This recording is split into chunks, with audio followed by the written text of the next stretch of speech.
Try not to resist the changes that come your way. Instead, let life live through you. And do not worry that your life is turning upside down and not going the way you want it to. How do you know that the side you are used to is better than the one that's to come? The quality of self-discipline is the quality that will make you a big success. It's the ability to force yourself to do what you know you should do. And here is the wonderful discovery. This persistence is self-discipline in action. Every time you persist, you build your self-discipline. Every time you practice self-discipline, you build your ability to persist. And the two of them are tied into your self-esteem. So the more you persist, the more you like yourself. And the more you like yourself, the more discipline you have. And the more discipline you have in practice, the more you like yourself. As a result, the more you persist. And eventually you get onto an upward spiral where you become absolutely unstoppable. You reach the point where you know you can achieve the goal and nothing in the world can stop you. And every step that you take forward makes you stronger and stronger and stronger until finally people say, I know one thing about him, I know one thing about her. You cannot stop him or her. Once they decided they want something, they will not stop until they get it. And when you develop that quality, there will be nothing that is impossible to you. Go do something that's hard. Go try and accomplish something that's hard. You may win, you may lose, you may succeed, you may fail. I'll tell you what, you'll be better. If you avoid those things that are hard, if you don't accept that challenge, if you don't step up and step into that cold water, I can tell you this is not a good move. Just get up, move towards that challenge, whatever that challenge is. And you may be successful and you may not be successful, but you will be better. You have to discipline yourself. Go do something. Do the best thing that you can think of. Put the best plan you have into practice. It's not going to be perfect, and it will change along the way, but it will change partly because you become disciplined pursuing the path. And as you become disciplined, you become wiser. And as you become wiser, you become able to formulate better and better plans. Sometimes you just need to admit to yourself that you have no idea who you are or what you're doing. Everything is changing all the time. It's normal to have weeks where you feel lost, months where you don't recognize yourself, and years that leave you with more questions than answers. Don't see it as a step backwards. Humble yourself, because that's life's way of redirecting you, letting you know that you have the chance to find yourself again. Seize the opportunity. All of us, nobody's perfect. We failed too many times.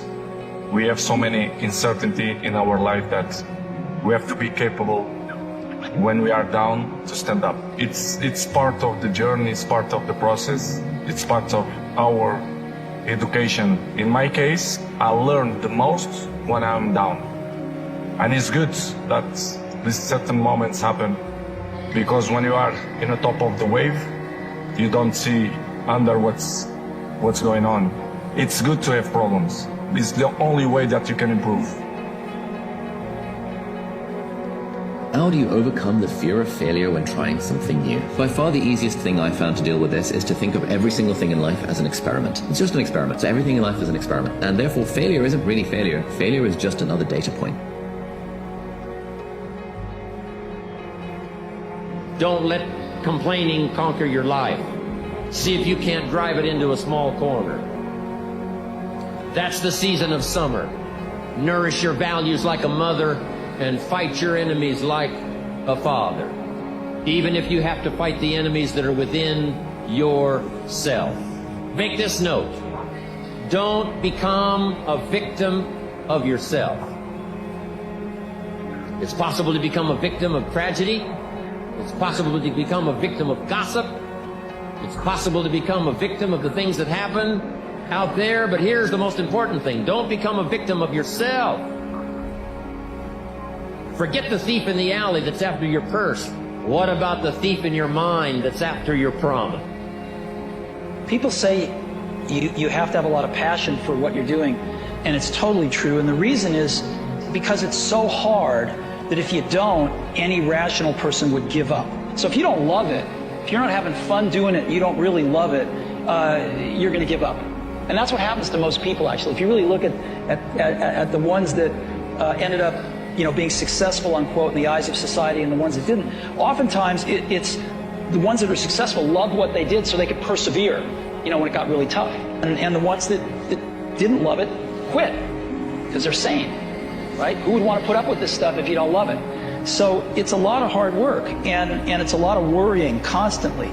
So you got to love it. You got to have passion. You have to become the kind of person that can push through the hard times. Most people can't do that. No matter how long it takes, keep going. No matter how much it hurts, keep going. So you was placed on this earth for a reason. You weren't meant to be average. You were meant to excel. You gotta understand that this grind is meant to make you who you're supposed to be, a dog. A little grind ain't never hurt nobody. Stop being soft. Let's embrace it. Most people cannot push through the challenging, the draining, the frustrating times that make everybody else quit. So you have to build yourself into someone who has the discipline, the fortitude, the grit, the perseverance to push through the hard times, to become someone who is literally f***ing incapable of quitting. You need to look at yourself in the mirror and say, why are you only giving 50%? What's wrong with you? You need to put yourself on punishment. You need to tell you no more TV, no more snacks, no more desserts, no, we working out now. No more alcohol, not right now. I can't handle it right now. You need to tell you that you owe you something. I don't look at failure as failure. I look at failure as your first, second, third, fourth, fifth attempt. I look at them as attempts. Because when you're trying to do something that's bigger than you, whatever you are, you didn't fail, motherfucker. That was your first attempt. We give so much power to words. I don't. I take the power right away. I didn't feel shit. People will tell you things based on their experience, but they don't know anything because everything is subjective. They don't know who you are or what you've been through. They tell you they tried for their dreams, but it didn't work out, so they gave up. And they discourage you to chase yours. But you need to do that for yourself because nobody knows what will happen. And even if it doesn't work out, there's still something to be learned in the process. Stay true to yourself and do your thing.